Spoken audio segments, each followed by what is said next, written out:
Good afternoon, family and friends. Today we're parked above Central City, Colorado. I'm in this old parking lot for the casinos, but we're gonna do a review on the 1998 Dodge Ram B1500 van. I got the van about 4 years ago and turned it into a camper van. Had a couple of my friends asking me about a video, so I can do one real fast on what I did and my friends. Credit to my buddy who did all the woodwork and electrical work. We can start with the top. If you can see it, there is a 100-watt solar panel up there. There's also the vent that we put in. We put both of those in. The solar panel comes out of there and then goes right into there. I chose this solar controller because it had some USB plugs on it, so it's just a little bit easier with the USB plugs already installed. But I did need more, so we installed some other plugs down here. So you can see right now, I like this one. I got some plugins right here that go right here, and it's for lights up here. A lot brighter lights. Don't really use it that often. But you can see we put in a fuse panel and put in a furnace. I'll show you what that looks like in a little bit. But that's what the inside part looks like for the charging system. I'll show you what the battery looks like in a minute. I made the countertop. This stove is made to be removable if you need it.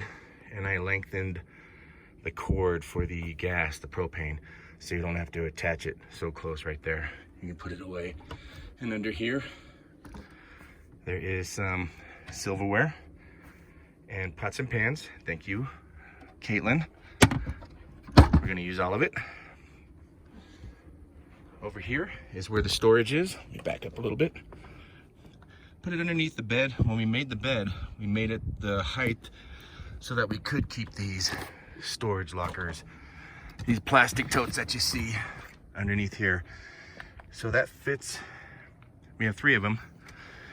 They come out, no problem. There's the battery. The furnace is back there too. And here's what one of our chairs look like. I got the furnace that is forced air. Here's one of the vents. I did it because if you didn't get the forced air one, the furnace is gonna have to sit up here somewhere. So the furnace is tucked away in the back. You can barely even hear it when it's on. On the other side, we have 2 more bins, the same size. There is 3 of those bins tucked back there just fine. No problem at all. You can access them like this.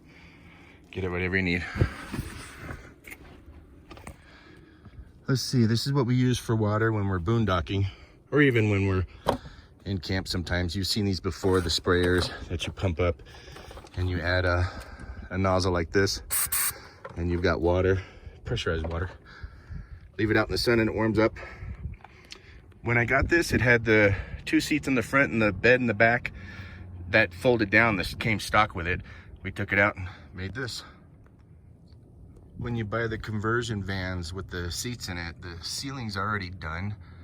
There's already insulation in it. There's already lights. We cut the fan in there because you gotta have some ventilation sometimes. So the fan is on right now, running just fine. Barely hear it. I can leave it on all night. For food, we just use a regular cooler. Just slides between the seats. And if we need to, I put curtains up here so the curtains can be closed. And the back of the van is more private than the front. And the blue bucket is just for extra fresh water if we need it. On this side, we got paper towel dispenser, the fire extinguisher. I put a bunch of hooks up here. When you're out, you need hooks everywhere, it seems like. The bed, you can see it's just the plywood. For a mattress, we have a piece of foam. Pretty basic, very comfortable.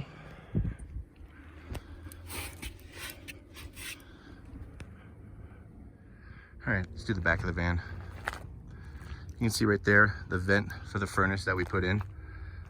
I got the vent on Amazon. What we put on back here, of course, a bicycle rack, but the other box is meant to hold the propane. That's a trailer lock box that I got at Harbor Freight Tools, I believe. All right, I opened up the back. So I had this cover made. I took the metal one off and I had this cover made at the local shop. Some kind of tough vinyl material, but this is where the propane goes. The metal box is, of course, bolted down to the bumper and the door. It's not going anywhere. The door never open again, as long as the box is there. You can see the gas coming in. There's the battery. And for the other ducted furnace, I just had one come out of here. So one enters, exits there, and one comes out through the front. Let me talk a little bit more about the solar controller. Again, I pretty much chose this one because it had the USB plugs already included on it. That's a good deal. I haven't had a problem with it yet. You can see it's working. I had this with a battery going for years, and there was no problem until the battery finally crapped out. But when you turn on the red button, it shows how much you're using going out through these ports. We have it wired a little bit differently, and it'll show how much you're using right here. Again, this was all my buddy who helped me on this one. It looks good, thank you. And just so you know, none of the battery power is coming from the front of the motor. It's all done by the solar panel on the roof. So you could sit out somewhere for a couple of weeks in the wilderness and never have to start your motor to charge your battery. It does very good. The furnace right there, all I have to do, this is an RV furnace, is it's off right now. RV furnaces have an off switch, but once you move it, the heat comes out through the vents that I showed you. And even if it's 20 degrees out, it's very warm in here, and it's all off of that. This is what it looks like when the curtain's closed. And the curtain are just store-bought curtains from Target and a wooden dowel from Home Depot. And I haven't altered the curtains. They're a little bit longer on purpose so that they can fill up some space down there if it's cold. And the wooden dowel, I just got it locked up in there. And it, from the front, just looks white. Good enough.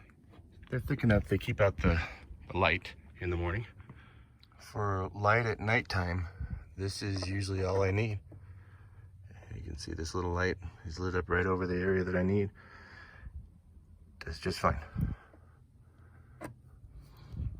It's really good to camp in, nice and quiet. When we camped in it, before even the bed was made, we just slept on the floor. Nice and quiet. We had stuff and fireworks going off around us, and we never even heard them. Thank you for watching the video. Do appreciate it. See if we can get a better view of the town. Every building that you see down there is historic, just been there for so long. You can see where part of the town is downtown. You can't see all of it. There's even a mine sitting right here.